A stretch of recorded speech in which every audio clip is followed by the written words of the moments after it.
কখনোই করা উচিত নয়, যেমন আশা করা। যদি আপনি আশা করেন আর আপনার আশা পূর্ণ না হয়, আপনি খুবই কষ্ট পাবেন। এবার আপনি যদি প্রতীক্ষা করেন, করতেই থাকেন, আর সেই ব্যক্তি যদি না আসে, তাহলেও খুব কষ্ট পাবেন। আর হলো তুলনা। আপনি যদি তুলনা করতে যান, তাহলে এটাই ভাববেন যে হয় আমি বা অন্য কোনো ব্যক্তি, এই দুজনের মধ্যে কোনো এক ব্যক্তি নিকৃষ্ট। আর এই ভাবনাটাই হলো অনুচিত।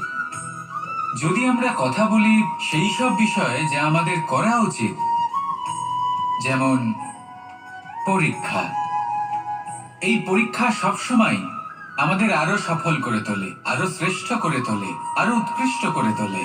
আসন্ন মহাসংগ্রামের জন্য আমাদের প্রস্তুত করে তোলে এই পরীক্ষা। তাই এই পরীক্ষার থেকে কখনোই পালাবেন না, এর সম্মুখীন হন। আর হলো কর্ম। কর্ম করা